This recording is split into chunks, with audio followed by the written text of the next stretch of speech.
never see me talking about positive thinking. You will never see me telling you to try to believe in yourself. I don't mind negative attitudes. I think they're great.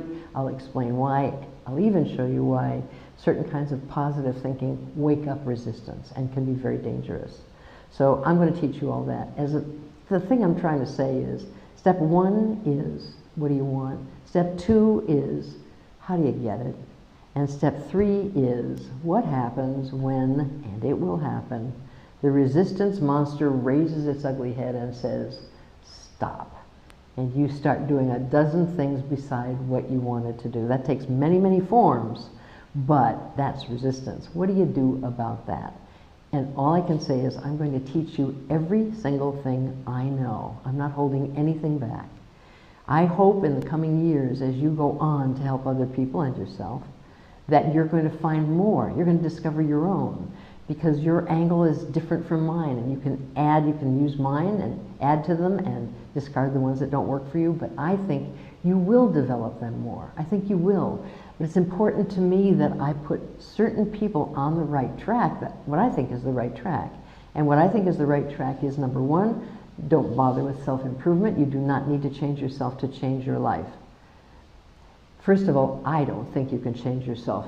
Don't bother arguing with me, because it doesn't matter. That's what I believe. I don't think you need to change yourself. But more importantly, I don't think it's necessary, and I don't think it's possible. Neither one. You, as you are right now, you are completely capable, with a lot of help, which I'm going to show you how to get, no splendid isolation. You are completely capable of getting everything you want. And you can teach that to other people, because it's always true. There is no dream, and I've been doing this for a long time.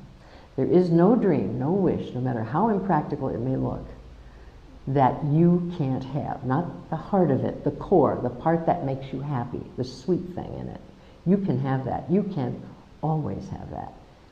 And one of these days I'll tell you a couple of stories where I got a little bit scared, because I thought, whoops, here it is. Finally, the one thing nobody can have. And with the work of a whole room full of people's ideas, we got it for them. We got it. They told us we got it. So I know what I'm talking about. And I also know that in this world, when you say what you want, there are 1,000 people who are going to tell you, depending on their background, your dad, your uncle, your teacher, your best friend, or a guy sitting next to you in a bar. That's not possible. You can't do that. Wait a minute. No, you're going to starve to that. Blah, blah, blah. They're always wrong. They're always wrong. Not every single goal that you achieve in love is going to make you money. None of them are going to make you money right away. But that doesn't matter. You have to do them anyway. If you're a poet and you don't write poetry, you have to. And I can promise you, you won't make a nickel at it ever. Homer didn't. Nobody makes money in poetry. That's why I give this as an example. As a matter of fact, the famous poet came to my college years ago and gave a lecture, and he said, poets don't make money. The only way a poet can make money is coming to a university like this and telling other people that poets don't make money. And he was right. But if you want to write poetry, you have to write poetry. Because, first of all, it's in you. That's nature talking to you.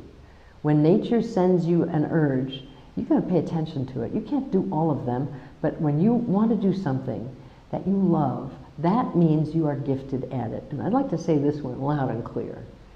What you love is what you are gifted at. There is no exception to that. A lot of people argue with me. I have a lot of fun arguing. You can find most of the arguments on my barbarasher.com bulletin board. I win every argument. I win it because I know what I'm talking about. Nature has designed you to be good at certain things, and when nature wants to talk to you, it makes you like things. When nature wants you to do something, it makes you enjoy doing it. And it makes you desire to do it.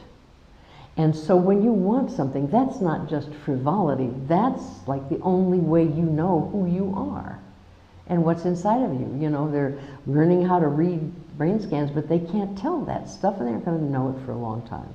But you know it, and I've got a dozen techniques that'll show you how to figure out what you love, because what you love is what you have to do. And so that's why I say in witchcraft, what you want is what you need. And there's a sound basis for it. I'm a big Darwinist, but I have to say this one loud and clear. If you do not do what you love, you are committing a deep sin. And I mean that literally. If you're religious, you are ignoring the spark of genius God put inside of you. And if you are not religious, Darwin put it there, and you're letting down your species. I happen to be in that camp. But you have to do what you love. My drive is to make you do it. And the way I make you do it is by little melting every single thing that would stop you, giving you the flashlight to show you the way, giving you the support for the areas you don't know how to do. I want you to remember another phrase that I'm going to say to you. Isolation is the dream killer. I'm never going to tell you to cheer up and be positive and have a good attitude. I really don't care about your attitude.